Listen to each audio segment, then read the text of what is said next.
Hello student, LBT study চ্যানেলের পক্ষ থেকে সবাইকে স্বাগত জানাই। প্রত্যেক দিনের মতো আজকে চলে এসেছি আরও একটি নতুন ভিডিও নিয়ে এবং এই ভিডিওতে আলোচনা করব 2025 সালে তৃতীয় পর্যায়ক্রমিক মূল্যায়নপত্র তৃতীয় শ্রেণী আমাদের পরিবেশ বিষয়ের ওপরে এক সেট নমুনা প্রশ্নপত্র ফাইনাল পরীক্ষায় কেমন ধরনের প্রশ্ন আসতে পারে তারই কিছু সম্ভাব্য। এই ভিডিওটা খুবই গুরুত্বপূর্ণ হতে চলেছে। এই ভিডিওর প্রত্যেকটা কোশ্চেন খুবই গুরুত্বপূর্ণ। প্রত্যেককে ভিডিওটা প্রথম থেকে শেষ পর্যন্ত দেখার জন্য অনুরোধ থাকছে। তৃতীয় শ্রেণী অন্য বিষয়ের সাজেশন আমি করেছি, তোমরা যদি না দেখে থাকো আমার চ্যানেলে গিয়ে দেখে নিতে পারো, এছাড়া অন্য ক্লাসেরও।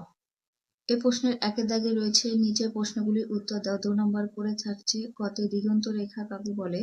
পৃথিবী এবং আকাশের মিলনকে বলে দিগন্ত রেখা। আমি আরেকটা উত্তর বলে দিচ্ছি, দুটোর একটা লিখতে পারো। দিগন্ত রেখা হলো একটি কাল্পনিক রেখা যেখানে আকাশ এবং ভূপৃষ্ঠ বা জলরাশি একে অপরের সাথে মিলিত থাকে, তাকে দিগন্ত রেখা বলা হয়। এটাও উত্তর লিখতে পারো। হতে ছায়াপথ কাকে বলে? মাঝ আকাশে উত্তর দক্ষিণ একটা আলোর নদীর মতো দেখা যায়, একে ছায়াপথ বলে। গতে পক্ষ কটি ও কি কি? পক্ষ দু প্রকারের হয়, শুক্লপক্ষ এবং কৃষ্ণপক্ষ। ঘদাগে বৃক্ষরোপণ উৎসব কাকে বলে? বৃক্ষরোপণ উৎসব হলো গাছ লাগানো একটি উৎসব যেখানে মানুষ গাছ লাগায় এবং গাছ লাগানোর গুরুত্ব সম্পর্কে জনসচেতনতা বৃদ্ধি করে।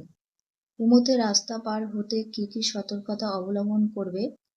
সিগন্যাল দেখে বা জেব্রা ক্রসিং বরাবর রাস্তা পার হতে হবে।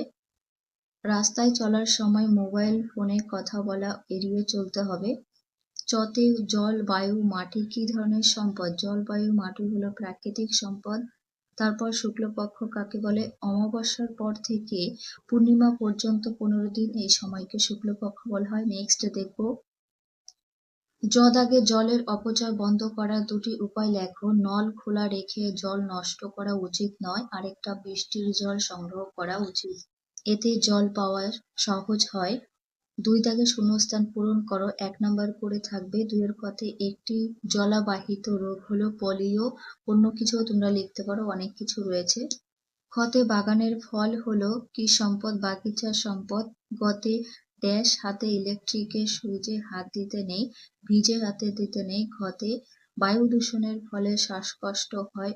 উমতে সিগন্যালে সবুজ রঙের আলো দেখে মানুষ রাস্তা পার হয়।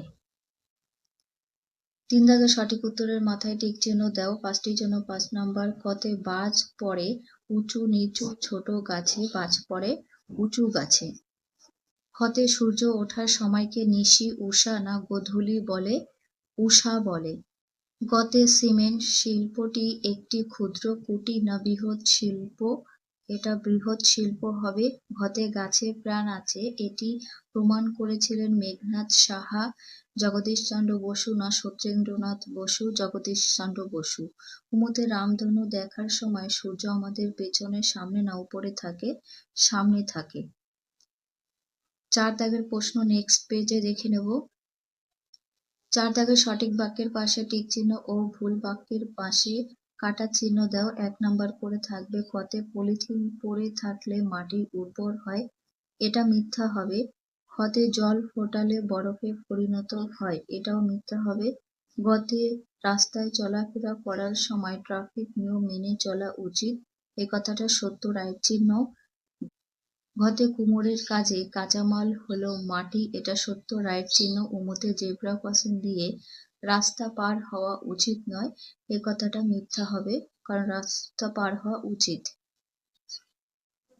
5 দাগে বাম দিকের সঙ্গে ডান দিক মেলাও। 1 নাম্বার করে থাকবে কয় স্তম্ভ? খ স্তম্ভ। কয় স্তম্ভে বাগিচা সম্পদ? এর সাথে মিলবে আম বাগান। খতে কৃষি সম্পদ, এটা ধান চাষ হবে। গতে প্রাকৃতিক সম্পদ, বনের গাছপালা এটা হবে। আর ঘতে শিল্প সম্পদ, শিল্প সম্পদে বেতের ঝুড়ি, আর নির্মাণ শিল্প হচ্ছে বাড়ি তৈরি। 6 দাগে টিকা লেখো। 5 নাম্বার করে থাকবে ছায়াপথ অথবা জলদূষণ। আমি দুটোরই অ্যান্সার করে দিয়েছি। প্রথমে জলদূষণের উত্তরটা দেখে নাও। জল একটি প্রাকৃতিক সম্পদ, এটি আমাদের বিভিন্ন কাজে লাগে।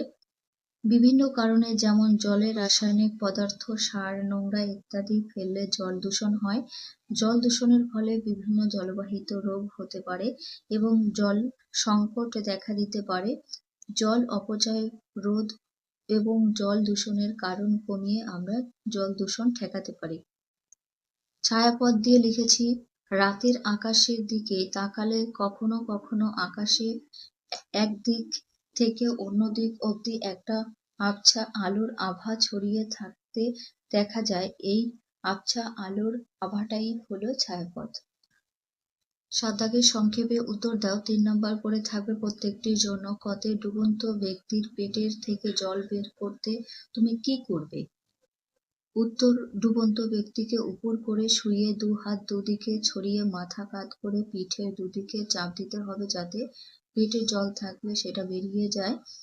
খ দাগে চন্দ্র ও সূর্যের মধ্যে 4টি অমিল লেখো। চন্দ্র, সূর্য, চাঁদের নিজস্ব কোনো আলো নেই, সূর্যের নিজস্ব আলো আছে। 2 চাঁদ পৃথিবীর চারিদিকে ঘোরে, সূর্য এক জায়গায় স্থির থাকে। 3 চাঁদ পৃথিবীর নিকটে অবস্থিত, সূর্য পৃথিবীর অনেক দূরে অবস্থিত। 4 চাঁদ একটি উপগ্রহ, সূর্য একটি নক্ষত্র। তারপর গতে একটি গাছ অনেক প্রাণ কথাটির সপক্ষে যুক্তি লেখো। উত্তর, গাছ প্রাণীদের এবং পরিবেশের বিভিন্ন জিনিস প্রদান করে থাকে। মানুষ সহ অনেক জীবজন্তু গাছের উপর নির্ভর করে।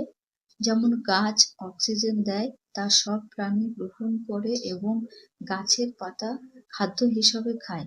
পাখি, কাঠবিড়ালি গাছে বাসা বেঁধে থাকে।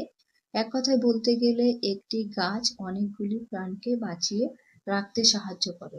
এই ছিল তৃতীয় শ্রেণীর পরিবেশ বিষয়ের সাজেশন কোশ্চেন। তোমরা এগুলো বাড়ি থেকে প্র্যাকটিস করো। আশা করি এরই মধ্যে থেকে কিছু কমন পেয়ে যাবে।